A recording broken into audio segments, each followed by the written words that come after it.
Hi there, my name is Michael Harris. I'm the host of Falling Up Radio. I got to tell you, I'm really excited today for our guest. I'll tell you about her in just a moment. I don't want to take too much, but there's a couple of things I want to say as we start out here. And then I want to give as much time as I can with our guest because she's such an incredible, special person. So anyway, if you haven't been to Falling Up Radio is really about just what it sounds like, falling up, learning to take our challenges and our falls in life and turning them around and using them as our power and our energy to grow and to really take our message to the world. So if that sounds like something you want to hear, you're in the right place. I suspect maybe you've had a fall too. At some point, we all have struggled with something. I also wanted to mention too, you can get my free book, Falling Down, Getting Up. You can either get it right here on the website of Falling Up Radio or go to Falling Down, Getting Up. Either way, and you can get a free book. I just asked you to pay a little bit of shipping and you get it. So anyway, with that being said, let's get started with our guest so we have plenty of time to dive into her life and her insight and her wisdom. And I've written this down. I did a short little intro. I could probably have about 5 pages to explain who she is, but I'll just highlight a couple of things. My friend Michele Vennard is really an entrepreneur of sorts, a yoga entrepreneur even, and she owns a yoga studio in California called Bikram Yoga San Jose. Now, I've been to a lot of yoga studios around the world, and I got to tell you, Michele's studio is one of the biggest, most beautiful, most rocking studios I've ever been to. And, Michele has been practicing yoga for more than 20 years. She's going to talk about some concepts that she's discovered as a result of that. And, I encourage you even to have a notepad to take notes because she's going to give you some ideas that you may be able to just apply right away in your life. She was a marketing director for Italian restaurants for many years. And then her mother passed away from Alzheimer's back in 2001, I believe, 2000 or 2001. And it really triggered something in Michele and, the grief that we experienced. And Michele walked into her first yoga class, probably not really realizing at the time how much it was going to change her life and where it was going to bring her today. There's one more thing I'm going to say, then we're going to bring Michele in here too. Michele just won in Beijing, China, the World Yoga Championships for 50-plus-year-olds. Amazing. This woman, this Yogini, rocks the world. So, Michele, I've said enough. I want to bring you in. How are you today? Hi, Michael. I'm just sitting here laughing, and I think my heart just expanded out of my chest like 1,000 times. So thank you so much for your friendship, and I'm honored to be here and talk with you today and everybody today. Yeah, so thanks for having me. Absolutely. It's so great. I want to start. I know what you have around your neck. Yes. Can you tell the listeners and the viewers what you got there? This is, ready? It's raising up, up, up, up, up. It's so beautiful, too. Can you see it? It says IYSF. International Yoga Sports Federation. Now, wait. Keep that up there. Okay. Keep that up there. Okay. Look at those fingernails. Okay. How do you do yoga in those fingernails? Oh, that's an extra skill. You just have to practice for a while. It's like advanced yoga or something. Exactly. Yeah. And then on the back, it says, and I can read it to you. Okay, yes, please read it. It says 2018 World Yoga Sports Championship. Senior Women's Division First Place Champion. Woo! Oh, my God. Yeah, I know. It seems really surreal, Michael. I love that it says like Beijing. Yeah. Beijing. I mean, you know me, Michael, but those of you that don't know me, I don't travel a lot. So to go all the way to Beijing, China was a big enough deal, let alone get up on stage and perform. But it was a surreal, amazing experience. Well, and I wanted to ask you, I wanted get back into some of your backstory and all that. Yeah. And what the hell is a 50-year-old person doing up on stage doing yoga? I know, exactly right. Gosh, where does that go back to? I used to compete. I competed 2006, 2007. Mm-hmm. And, we have a pretty good, we have an advanced class that we do on Sundays, and we have a pretty good crew here in the Bay Areas that have competed over the years. So I always was coaching, but remember we were in our older studio from 2003 to 2011, and we moved here in the bigger one, which is 7,000 square feet. For those of you that don't know, it's pretty big, in 2012. So in fact, next weekend, we're going to celebrate 16 years all together, which is just blows my mind. But I think the transition from that studio to this studio took a lot of my time. So I didn't compete anymore, but I helped to coach. Yeah. And then once we were settled here, and the 50 plus division, they don't call it senior division anymore. They call it 50 plus, actually, which I think is more appropriate. I know I sound biased, but. Well, the thing about yoga, though, it's like the older we are practicing yoga, I just turned 60, right? Did you really? And then the older we are practicing yoga, it seems like the more expanded our practice becomes. It does. And like you and I have one of our teachers who's in her 90s, which is like huge inspiration. Huge. I think you're going to replace Emmy in another 30, man, that's years. A compliment. You hear that, universe? You know what? I do feel, I was telling my team here, I feel better than ever. I feel really good. I mean, it's a constant journey, as you know. You always learn with yoga. Even now, Michael, I'm advancing in my strength and flexibility. Yeah. Right. And I also feel a bigger part of me is awakening, and that's the spirit part. And that's the more exciting part that's happening. Yeah. So we were talking earlier, it's really just a practice. I mean, I'm so proud, but I've been practicing 20 years. I've been teaching 17, and I've just been doing it daily. Yeah. Right? And allowing for whatever pains and situations and circumstances that I'm in still doesn't prevent me from staying on the course, right? Yeah. And my life is better as a result, right? Yeah. So, yoga is a tool, and that's my mission. If I can use this as a platform to get out there more and really get people to have a practice, oh man, that excites me to no end. Yeah. So can we jump back to when you first started? What was going on in your life when you first walked into a yoga studio? Why did you do it, and where were you? Okay. Let's go, because I'm a yogi. I have a sharp memory, right? Right. Like yesterday, I was living in San Francisco. And I worked for Il Fornaio Restaurants. They're more well-known on the West Coast. Great, authentic Italian restaurant company. My mom was suffering from some kind of dementia. We didn't know what it was until it was diagnosed as Alzheimer's. My mom, this is going to blow your mind, Michael. My mom got Alzheimer's at 49, and she passed away at the age I am right now. Wow. Right? If you think about that. So, and she literally was my best friend. I mean, my mom was just a saint. I wasn't involved in yoga at all. I did not know anything about it until my mom had passed away. And the stress was just unbelievable. Not only in grieving, I was so sad, but my body, I was telling you a little bit before we actually came online here live, that I had suffered as a child with a lot of gastro problems. And I'd gone to gastroenterologists, and I'd lost my period actually for 6 years too. So my body was in trauma, as well as I was just working all the time. So I was opening restaurants in Denver, and my friends had told me, they're like, look, we love you so much, but you got to do something about what's going on with you. And you should go do this yoga stuff.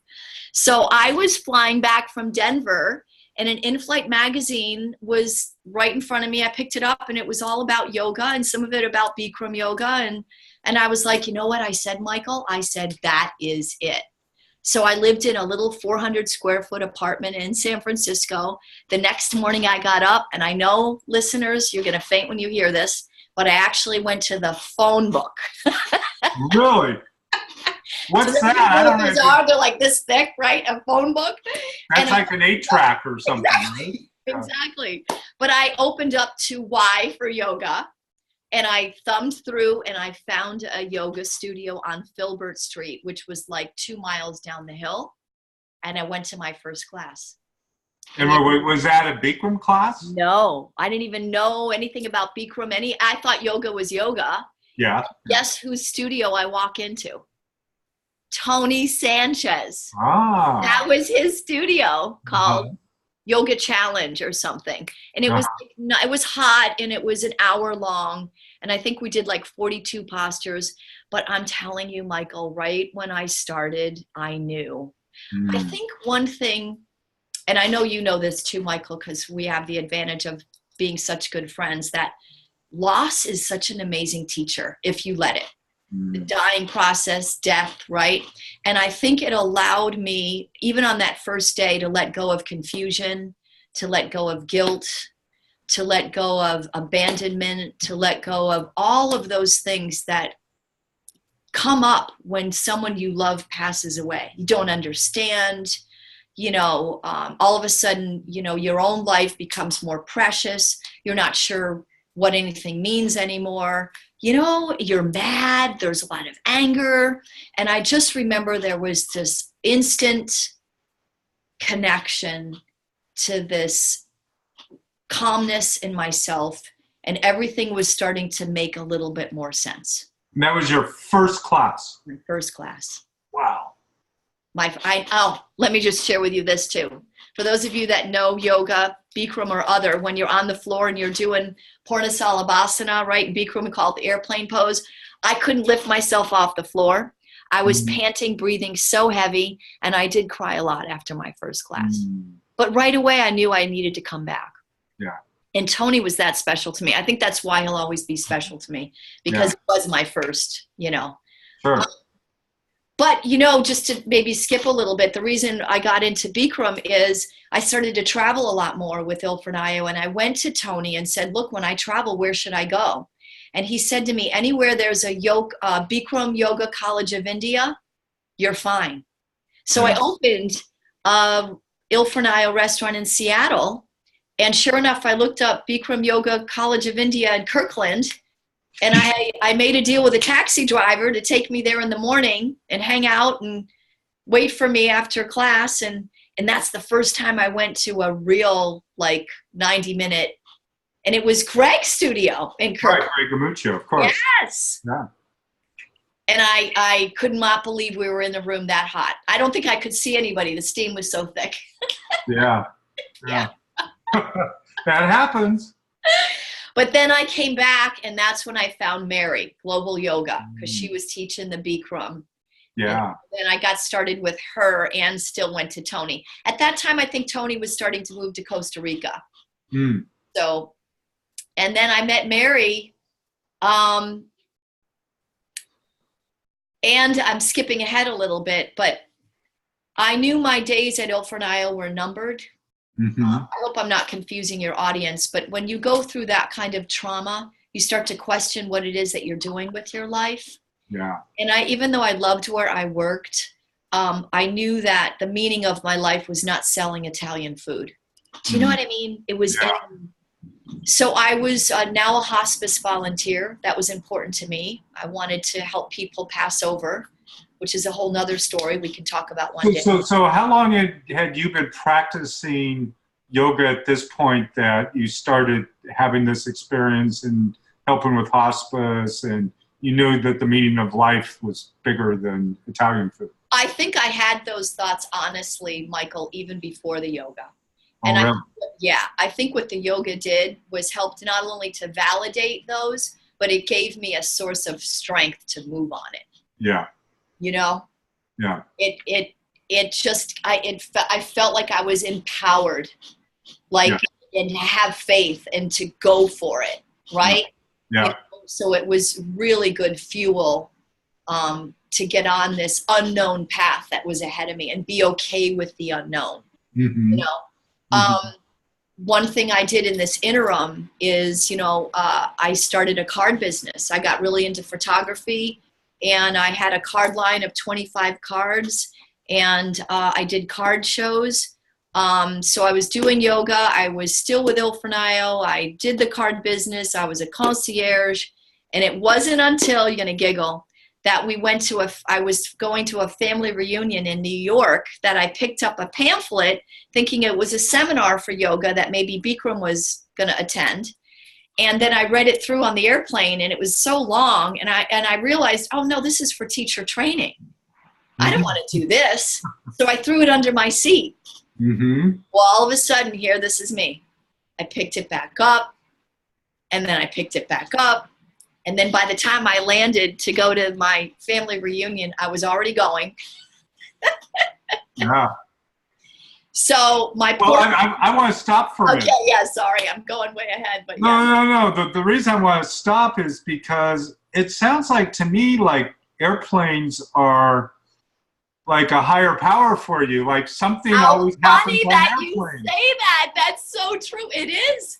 They used to laugh at me at Ilfrenial because the moment we landed and we were having our meeting the next day, I had already come up with a new idea on something that was troubling at one of the restaurants. And it would maybe you're closer to heaven or something. I mean, who knows?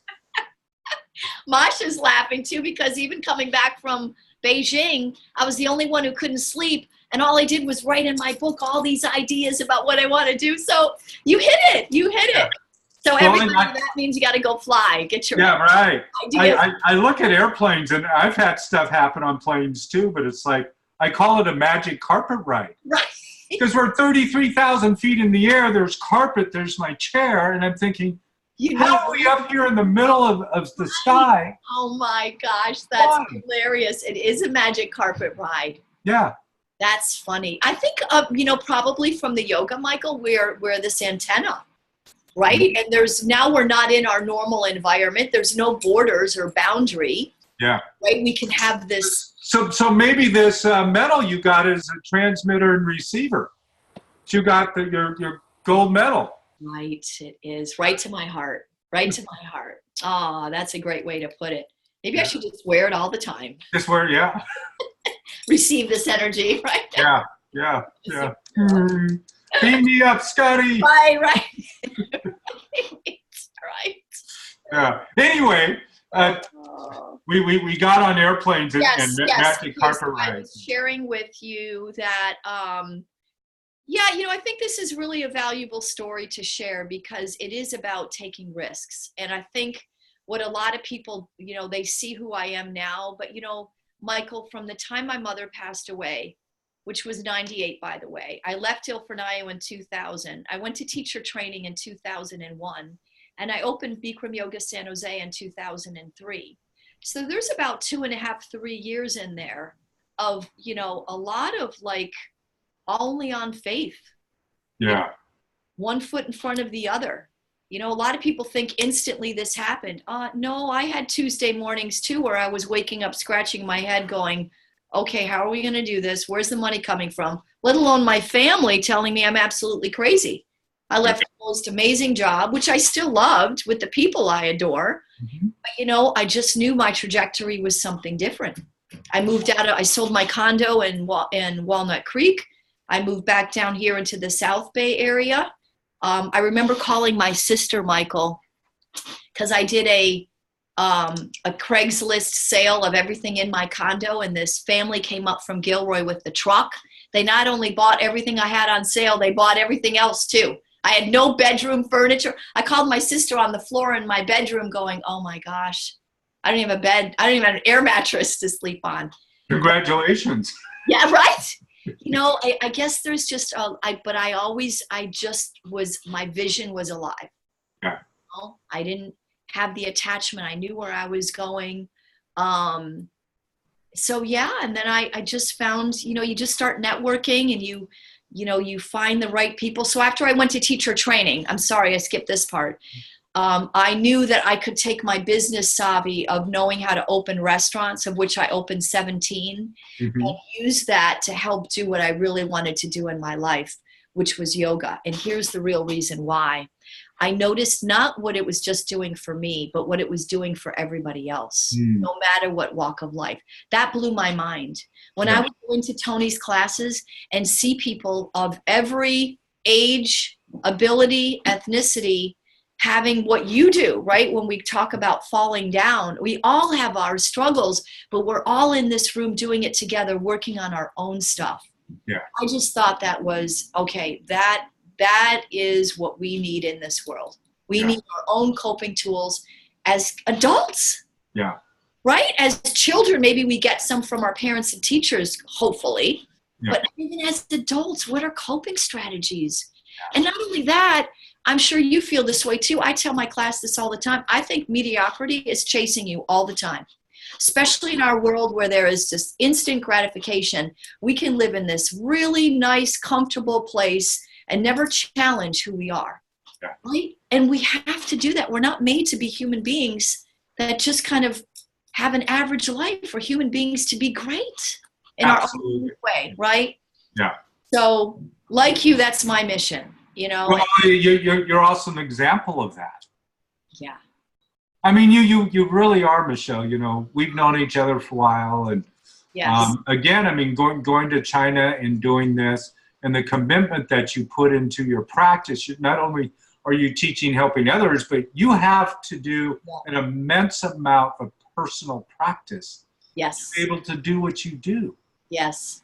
You know, and to be able to have a smile on your face after, you know, the grief through your mom and other challenges that happen in life. Right. You are that example. Oh, thank you. And you know what? I hope I can still be more of that and even share more of that too, because I think it's within all of us. Yeah. And we were talking about this before, Michael. Really, what I do is I do practice. Yeah. Every day. Yeah. For 15, 17 years. And I know that sounds like so simple. Yeah. But no, you have to get up every day. Yeah. And the class you're going to take. Yeah. You know, and be committed and invested in doing your practice. And the roads will lead you there. I'm no different. Yeah. That's mastery. Right. That's mastery. Well, and look at your teacher, our friend Jason, which recently completed 10 years of yoga every day, also has a full-time job. Yes. Yet his commitment every single day. Yes. I know it. He just taught this morning. Yeah. He's teaching more too. You know, you're 100% right. And I think like anything, if you commit to it, your life will start to create a tapestry around it. It won't become the other. Do you know what I mean by that? Yeah. Like, I don't even think twice about doing my yoga. It's not even on my to-do list. Do you know what? It's just integrated. It becomes part of the fabric of who I am. Sort of like brushing your teeth. You just brush your teeth. You don't put it on your to-do list. Right, exactly. Exactly. And then all of a sudden you do have people think, oh, it takes so much time. But then I think, oh my God, I don't even think about that. Because it takes time, but I still have all this other time. You know? So you just got to get into it and ride the bumps until it becomes that routine. Yeah. Will settle into, you know, the essence of your life. Yeah. Well, tell us more about maybe some other challenges that you've had in your life, or yoga has helped you through that.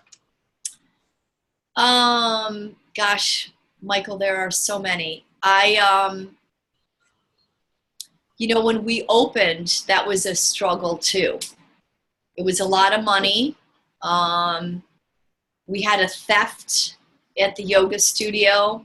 There were lots of things that I had to, because I signed a lease that was as is, I wound up paying a utility bill that was like thousands of dollars, maybe up to $10,000. That was, you know, because I signed as is, I was responsible for.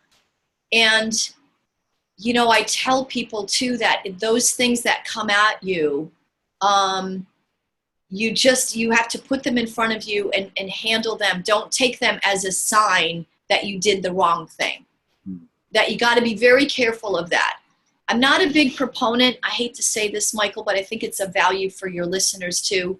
Sometimes we have this thing where if it feels right, then you're supposed to do it. Or if it doesn't feel right, then you're not supposed to do it.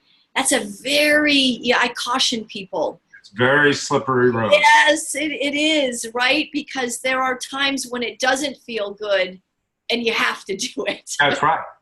Yeah. We can get into the neural pathways, but I think that's a different discussion. Right? It absolutely. But that's what the yoga does. It will give you, Bikram says, right? We know those cosmic powers to help you know what is right. Yeah. Capital R, right. Yeah. That's why yoga is so important, is because it makes you detached enough from your own ego and that you can understand a bigger picture of the integrity of what's right. It's such a big difference. Yeah. Right? Yeah. So that was there was a lot of things that happened in the beginning, but then in the third year, those of you that run businesses, you gotta stay the course and do not move from your course of action. Stay consistent with if you own a yoga studio, your class times, with your strategies, with your best business practices, because the third year is when it's going to bloom. Not a week later, not a year later, it's 3 years. 3 years, because, and you know this, Michael, nowadays, what do they say now? Back when I used to do another business back in the 90s, I think it was like you needed to hear something 7 times before you did something about it. Now I think it's like 16. You probably know better than I do. I mean, it's insane. So you have to stay, right? Even though you think you're repeating the same thing over and over again and you're tired of it, your customers aren't, right? There's too many things that are clamoring for their attention. They need to know that you're consistent. So I think that's what's built really the success of BYSJ. We still haven't changed anything pretty much in 16 years. Yeah. But I think because of that, it's enabled us to create a community of belonging. And that has helped, to answer your question, get us through a very big ordeal, which was the loss of our manager, Chris. Chris Cannavaro started with me 2005. In 2013, he had 3 seizures and was immediately diagnosed with stage 4 glioblastoma.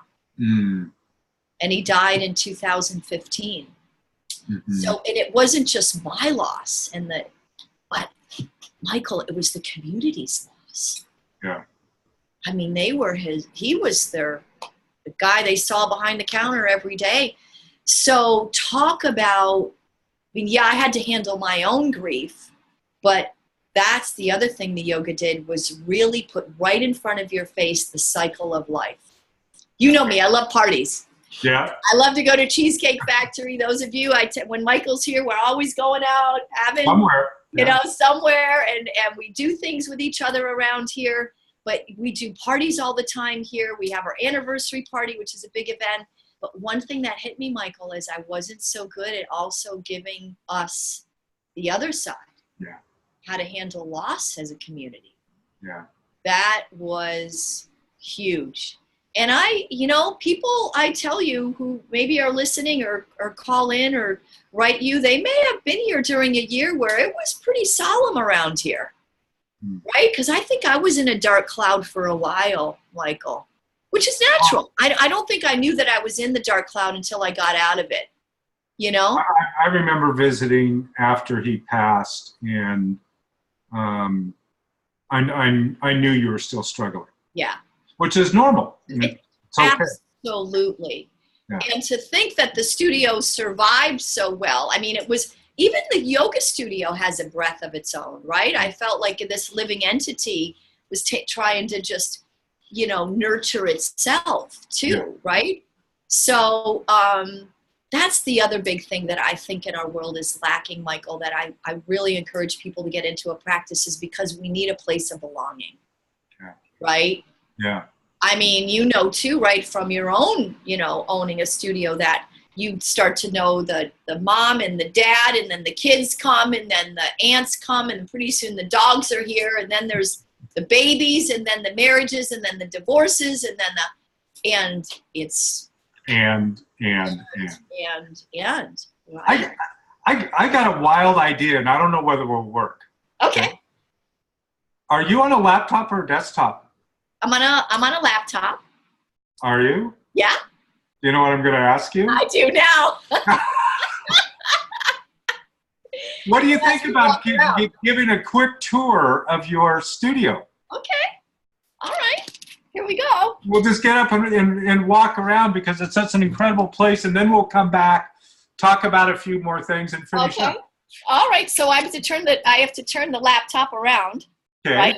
Yeah. My office. Yeah, maybe Masha can lead you around. Oh, sounds good. Make sure you don't walk into any walls. Exactly. So we're going to head out now, everybody. This is my office, and we're going to head into the lobby area. Can you see pretty good? Yep. It's beautiful. There it is. That's the lobby area. So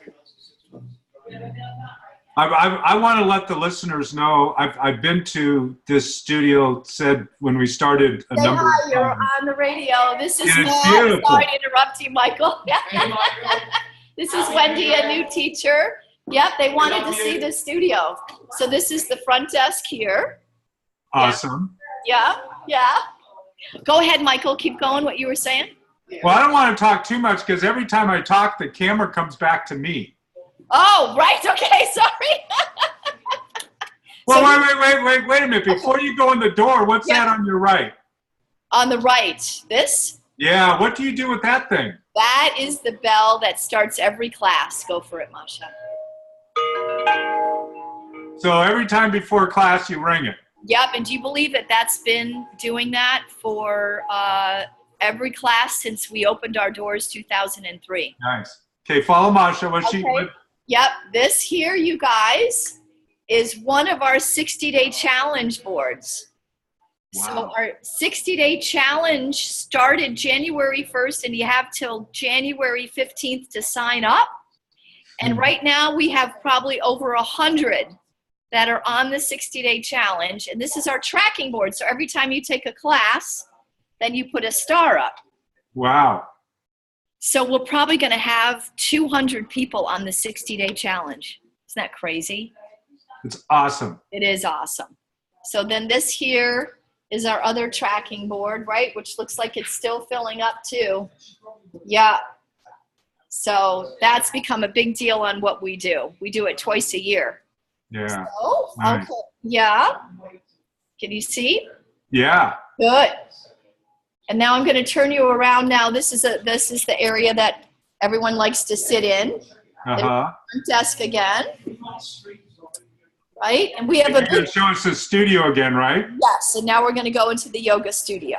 Awesome. So the yoga studio, here it is. And I will do a like this here. It goes around. You can see the podium. Right? And Masha's going all the way, and then back to the door. So, Michael, it's 2,500 square feet, and we get here, oh gosh, we had 91 people last Saturday at 10 o'clock, so there's a lot of people coming in right now. Well, before you go anywhere, before you leave the room, I'm sure, I mean, you've had a number of students that have experienced some transformations. Real briefly, can you think of one student that you can think of that's transformed, and what happened? Was it back pain? Was it intestinal? What was it? Oh my gosh. Well, Linda O'Connor is 5:30 every day since I opened. She suffers from arthritis, and she manages her pain, and she can walk pain-free, use her arms pain-free. She's 77 years old. 77? How old was she when she started? Well, that was 16 years ago when I met her, right? So what was that? 61? So a 61-year-old woman that had arthritis walked into your room with arthritis. Could barely walk, had to use barely walk. Yeah. Did you just say she had a cane? She probably had a walker and a cane, I'm not sure, but she was just crippled. Wow. And now she's been doing the yoga every day, and she's like pain-free. She's just an amazing, amazing person. Yeah. Oh my gosh, so many people that have had like really deep shoulder pain or have had surgery on their shoulders have no problem at all. Yeah. Back pain. We have a lot of people that have had their thyroid removed and do this yoga practice every day, and they have no complications at all and barely take any medication. We have a lot of diabetics that come here and do the yoga because it helps with their insulin level. I mean, my gosh, it goes on and on. A lot of dancers that come here, and their hips and their feet in particular, getting that articulation back. Yeah. Skin problems. A lot of people that have had that, really severe eczema on their skin, and that's gotten a whole lot better. And then obviously you get so many engineers in here because we're in the valley. Yeah. The hours that they keep, the stress that they have, right? The pressure of anywhere in this world nowadays.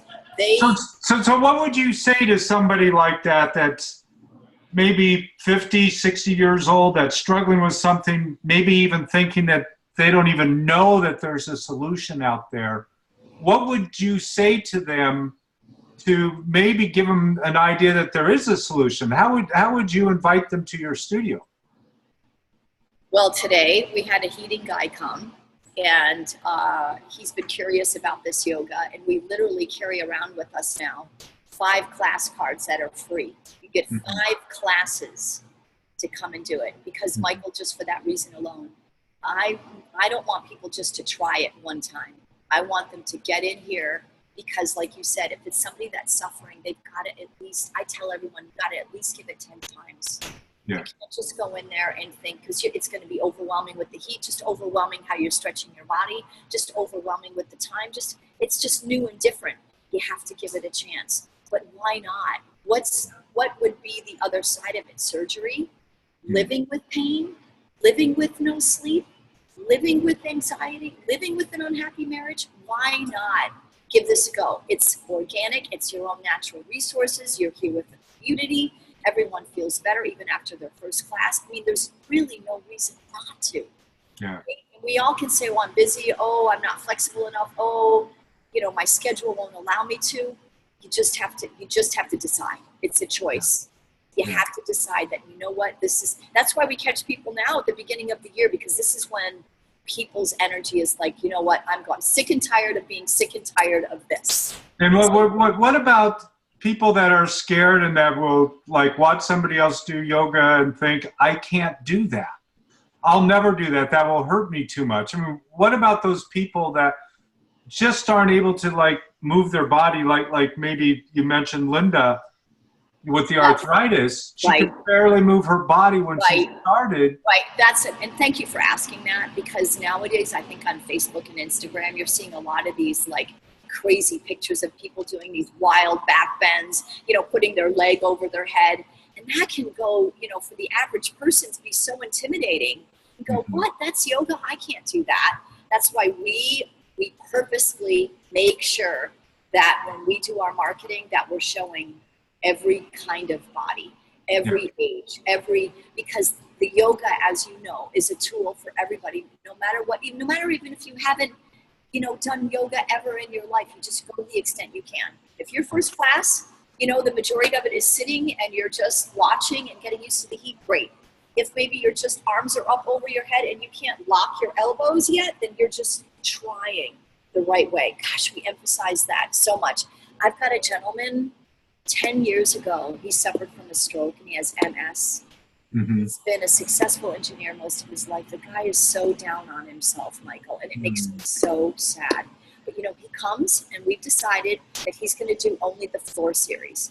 So he comes with his wife, he sits in the lobby, he'll do pranayama, maybe a few stretches, but then he comes in here and he does the floor series, and he always feels so magical after class, right? The heat isn't as debilitating. He can do those on the floor. He doesn't have to worry about balance. So I give you that as an example because there's something for everyone. Did you see our quote, by the way? It's right here. Oh. You see it? It says right up on top. Can you see it? No. Nope. Masha will do it. It says never too old, never too sick, never too late to do yoga and start from scratch once again. Love it. Why I have it above the yoga doors for that exact reason, you know, and I point that quote out to people who walk in and who are unsure. So it's for everyone, right? Isn't that why you and I love this yoga? Because 7 billion people on the planet can do it. Yeah. They just need to know. They just need a little bit of a push, right? That's why you and I are out there, because it's accessible to everybody. Yeah. We're back in my office now. Back in your office. I got to tell you, Michele, it's like every time I talk to you, it's just like, I love you so much. And it's just like, you're such an inspiration to other people. And I mean, you walked into that yoga studio, you know, with grief and after your mother passed, and here you are now, many years later, the world champion. I know. Yeah. Like, what? Like, what? Everyone into my snap. Like, what is that? Right? Yeah. At age 54, right? Who would have thought, you know? And helping people with different conditions, you know, overcome it, let it go, let it pass. Yes. Yeah. You know, even on stage, Michael, I tell this story. I don't know if you saw my performance. My last posture, my mind lost focus. Like, I was really excited about doing dancer pose, which is the leg over your head. Some of you have seen dancer pose. And it was my last one. And I think because my mind was like, I was thinking about how I'm excited to do this because I've been practicing it so much, I put my foot down by accident. So now I'm in second chance. Can you believe this? Yeah. And time was running out. But I want to share with you and with the audience that even though my adrenaline was like up my throat now, because I practice so much and because yoga has taught me to handle situations where it's rough, and I don't do the denial, I don't justify, I don't blame, I didn't throw in the towel. I just knew I had a second chance, and I dug into my concentration and determination, and I finished it. Yeah. I remember getting off stage, and I was like, you know, the adrenaline was coming down, but I was like, that was not even on instinct, Michael. It's just because I stayed right in the path of what I know. Yeah. I had a second chance. I didn't give my mind didn't do this. Oh man, now what are you going to do? Oh, just forget it. Right. None of the doubting, none of the critical, none of the negative. It was just like, oh, okay, that's what happened. Pick it up again. Be determined, be more focused. Don't let your mind go to Pluto. Yeah. And it was right. And now wait a minute. What's wrong with Pluto? I know. Sorry, Pluto. It was actually, it's funny you say that because I was having a blissed out thought because I thought I was excited, but nonetheless, I wasn't in the moment. Right. Yeah. You know, which is what yoga teaches you. So. Yeah. Even with that, you still have the gold medal. Even with that. And actually, yes. Yeah. It makes it even more meaningful. Yeah. You know? Yeah. So as we come to at least the end of our time today, I mean, it's great to have you come back again. I would love it. Yes. Sometime in the future. Chapter. Yes. Let's do that, Michael. Yeah. But is there maybe 2 or 3 things maximum that you could share with the listener that might give them encouragement in their life, whether they come into yoga or not? You know, do you have some thoughts that you could share? Yes. I was sharing this with you earlier, but it's a big one that I think about a lot. And it's the word patient. You know, I think, again, with our technology, which is so sophisticated and fancy now, which is great, has made our patience virtue still be there, but all of a sudden it's gotten even shorter. Yeah. And patience is such a big deal. Yeah. You know, It's that leaning back. It's allowing for the waiting. It's a nurturing that you do. It's a compassionate, attribute. You just, in any situation that you're in, really lean back, trust the process, and just be patient in it. Yeah. And I think the younger generation has a little bit more challenging time than you and I, Michael, because they've been brought up with internet stuff, right? Yeah. The patience, that is never going away. I don't care if we're in the year 2500. You've got to, so listeners, whether you're a business owner, whatever you're doing in your life, if it's something about a relationship, whatever the circumstances, someone's passing away in your life, just be patient and know, right? And this is the other thing I firmly believe in, Michael, is I always feel the universe has our best interests at heart. For me, it's God, right? But you just know that it will get better. There will be, if don't have that critical voice. That's why you need yoga, because you need to be fully aware of what it is you're feeding your mind. Yeah. Yeah. And you asked me that question before. I'm just going to segue a little bit into this. One of the main reasons to compete is because that's 3 minutes on stage of being absolutely quiet, and the only thing you're hearing is your own voice. Yeah. The first time I competed, even though I did well, I got off stage, Michael, I was so depressed. I could not believe all the thoughts I was feeding myself. Doubt, doubt, doubt, doubt. I was like, what? Because it was the only thing I could hear. Everything else fell away, right? So I just heard that.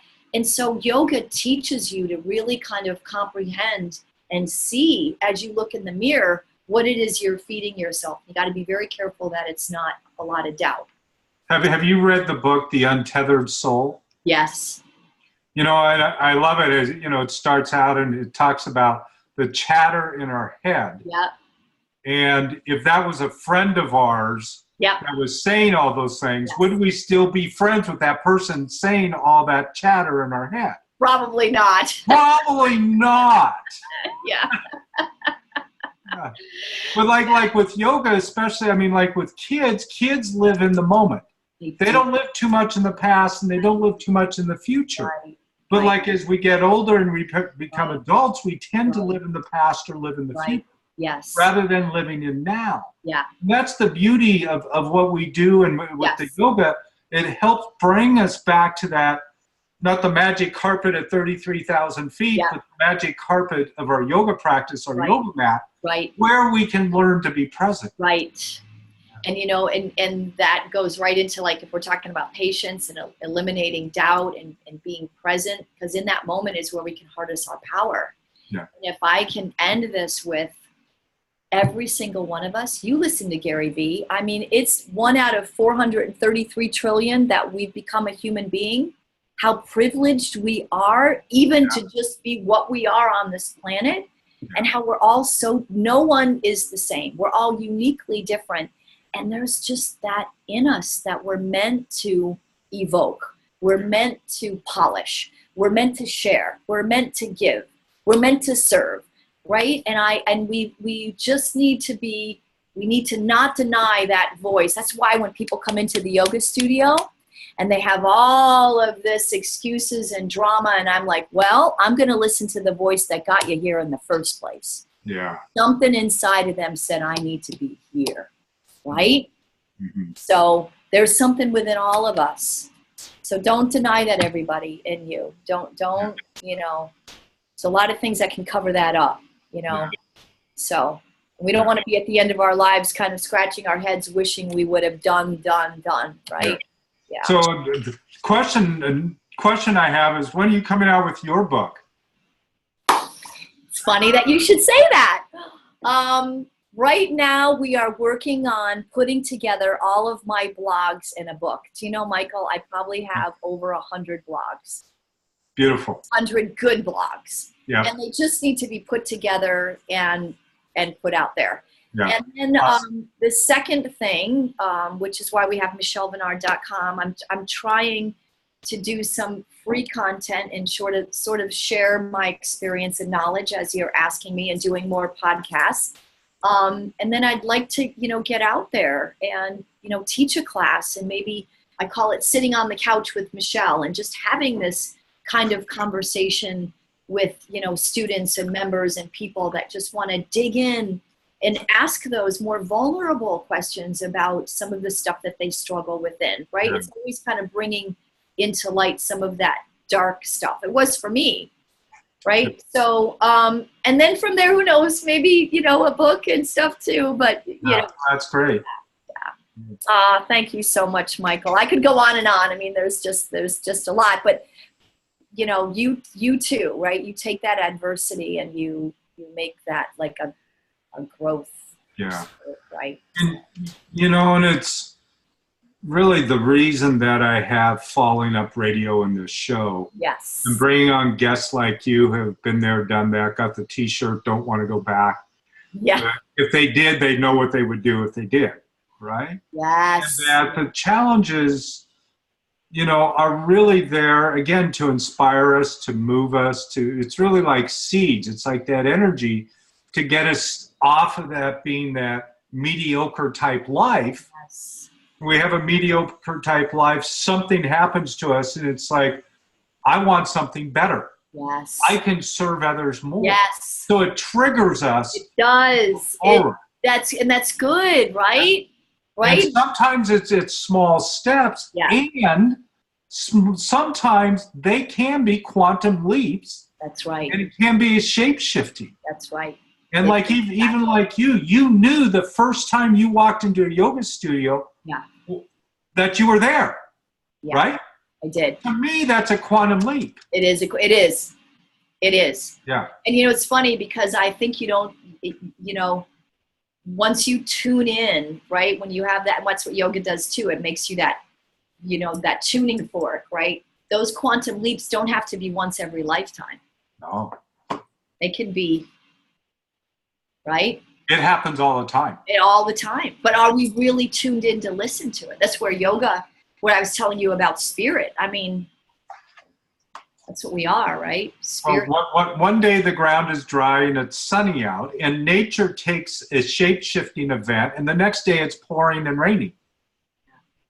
Shape-shifting and quantum leaps are nature. It's natural. Exactly. It happens all around us, and we never see it. Right. And we are nature. Exactly. Yeah. Yes, so, maybe we can encourage some people after listening to this to take that risk. Absolutely. Right? Yeah. Oh, and be bold and live out their best life. Absolutely. That's great. Yeah. So to everybody that's listening and watching, you may not be in the Bay Area to be able to go to Michele's studio. But like she mentioned a few moments ago, go to her website, micheleVennard.com, and it's listed on Following Up Radio. You could be listening to audio at Stitcher or iTunes or somewhere else, but if you go to followingupradio.com, there's all of Michele's information there, and her websites and her contact information, and you can go to her site, start to read her blog, and when her book is ready, she'll make that announcement. And yes. I really hope when that's done, Michele, you'll come back and maybe we can read a blog post. Oh, that would be so great. That would be awesome. That would be a lot of fun. So thank you so much, Michael. I'm so proud of you. Thank you. Now don't go anywhere. Okay. All right. So again, everybody, please go to check out Michele and get my book too. This is my little plug, fallingdowngettingup.com. The most amazing story. I can't tell you how many times I was in bed reading it and my jaw would just keep getting bigger and bigger. All this stuff that you went through, Michael, and look at where you are. It's great. I'm blessed and grateful just to be alive every day. Yeah. I mean, literally, this is a whole nother story, but before I get out of bed, the first thing I write every single morning in my journal is thank you, God, for another day alive. Every day before I'm out of bed. I feel it. I know you do. And I know you're appreciative. Yeah. And I'm grateful for you and for you Your being. Your book has helped a lot of people here, Michael. I've given that book out. Mm. Yeah. And we have it here, of course, on sale, but I've given it out too. I can think of the people in my head too that still need prayers. So that is good. Okay. Yeah. I know. You cry. Everybody, go to Michele's, get the book, do some yoga, and smile, and have a great life, and Joy. take the time and lead. Joy's our birthright. Yeah. Thank you. Love you, Michael. Love you too.